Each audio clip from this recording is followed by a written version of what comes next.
In this video, I'm going to tell you the wonderful benefits of potassium and how it can lower your blood pressure. And stick around to the end of the video because I'm going to give you 15 different foods that you can eat that have potassium that will lower your blood pressure. My name is Dr. Story. I've been a doctor of chiropractic for over 28 years and I help people holistically. I'm going to give you research-based information that I use in my practice to help people improve their health.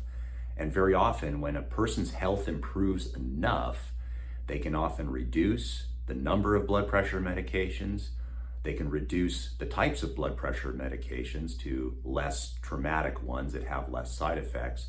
And in some cases, if you catch this stuff earlier enough and you become aggressive with natural ways to lower your blood pressure, some people can get off all their blood pressure medications. So I hope you find this video very informative. The lower the amount of potassium that you have in your diet, the higher your blood pressure is going to be. And the reason this occurs is because potassium and sodium have an inverse relationship in our body. The more potassium you eat, the more the kidneys want to remove sodium from the blood. By doing this, the blood vessels become more relaxed and pliable, and thus the blood pressure goes down. There are 5 symptoms of low potassium. The first one is constipation. So if you're having constipation, there's many things that you can try, but this is a sign that it's possible that you may be low in potassium. Number 2, palpitations of the heart. Potassium is necessary for proper muscular contractions. We often think of our biceps and our triceps and our pecs and our delts as muscles, but the heart is a muscle as well. And when the potassium is low in our body, our muscles have a hard time contracting properly. And a palpitation of the heart is simply the muscle trying to contract properly and it's unable to do so. Number 3 is fatigue. If you're not eating properly, you're going to have problems with energy. Potassium plays a role in the energy systems of our body. There can be many causes of fatigue, but this is just simply one symptom and a clue that you may be low in potassium. Number 4 is muscle weakness, and this is for the same reason as the palpitations, is potassium plays a role in the proper contraction of muscles. Low potassium, weakness of muscles. Number 5 is an interesting one, tingling and numbness. I have many patients, as you can imagine, that come in with nerve symptoms, pain, tingling, burning sensations, weird feelings down their arms and legs. And very often these are patients that have a low potassium diet. Now they may be in a situation where they simply just have one herniated disc and that's what's pinching the nerve. That is something that happens as well. So that would be a case where it's not a low potassium situation, but having low potassium in your body definitely causes nerves to become more sensitized and experience numbness and tingling. Now, before I tell you of all the foods that you can eat that have high potassium, let's discuss the drugs that may actually increase your potassium in your body. And these are blood pressure medications.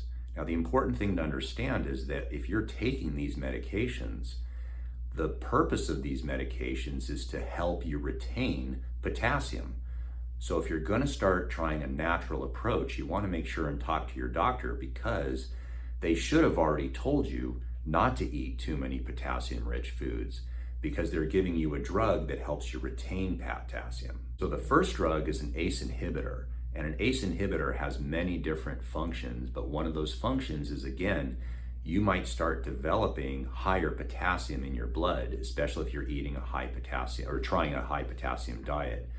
So you want to be real careful about this because if you're taking an ACE inhibitor and that is causing your body to lower the blood pressure, and then you decide on your own that you're just going to simply start eating all these 15 foods that I'm describing, your potassium can go so high in your blood that it may lower your blood pressure too much.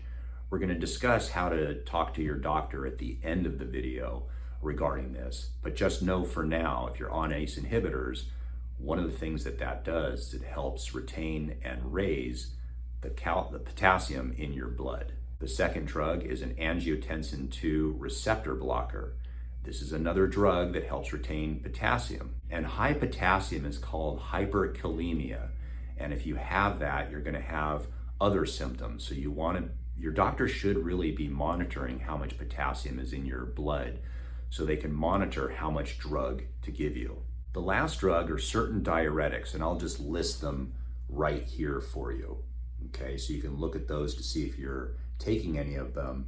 And these are diuretics, but they're specific potassium retaining diuretics.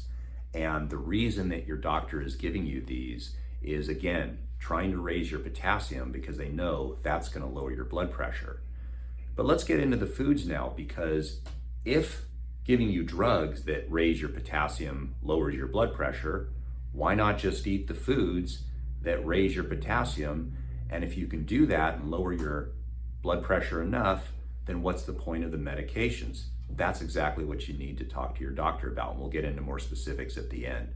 But let me give you the list here. And there are problems with some of these foods, so you'll have to balance this with the other medical conditions that you have. Number one is avocados. Avocados are very available here in California, in the United States of America. And so I personally eat a lot of avocados because they're available. They're great with Mexican food. They're great with breakfast. They're keto friendly. There's just a lot of good fats in them. So they're very, very healthy. Number two would be sweet potatoes. Sweet potatoes are a delicious type of potato, just packed full of micronutrients. But if you're trying to cut down on carbs because you also have diabetes, then sweet potatoes may not be the ideal food, but they do have a lot of potassium in them and will lower your blood pressure. Number three is spinach. People don't like spinach simply because it's got a lot of oxalates in it.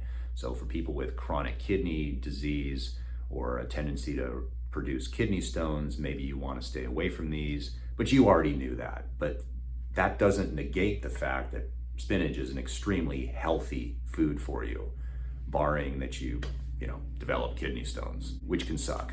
Number four, watermelon. Watermelon has a lot of potassium and is known for lowering blood pressure.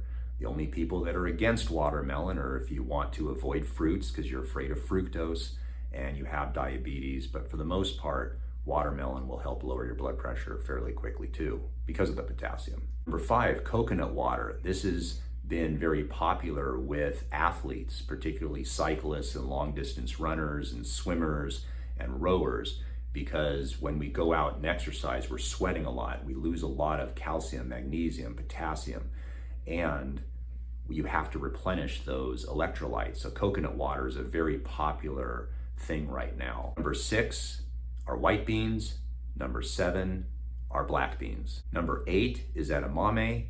These all have a lot of potassium. Number nine is tomato paste. Now, you're not going to be eating tomato paste on its own, but it is something like in marinara sauces. So if you can make your own marinara sauce, put it on vegetables with a little pepper and red pepper flakes, it's totally delicious and will supply a lot of potassium for you. Number 10 is squash. The only reason you wouldn't eat this is because you're diabetic or you're on keto or a carnivore and you don't want to eat vegetables. Number 11 is a white potato. A white potato, even though it's touted as the enemy for gaining weight and blood sugar and things like that, there's no arguing that potatoes have a lot of potassium.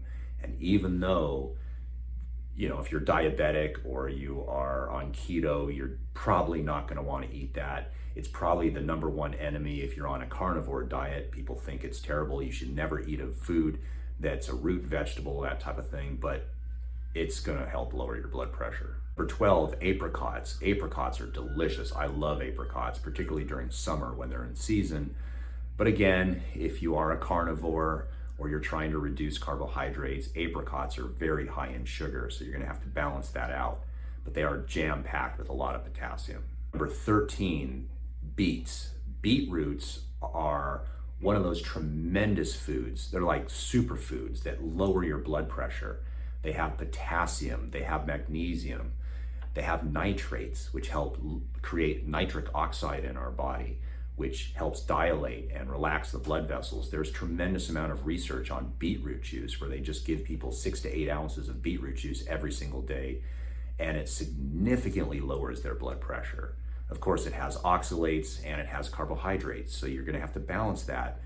But again, barring kidney stones, you really should be eating beets as a regular part of your diet. because of the potassium, but also because of the nitrates and all the micronutrients that are in them.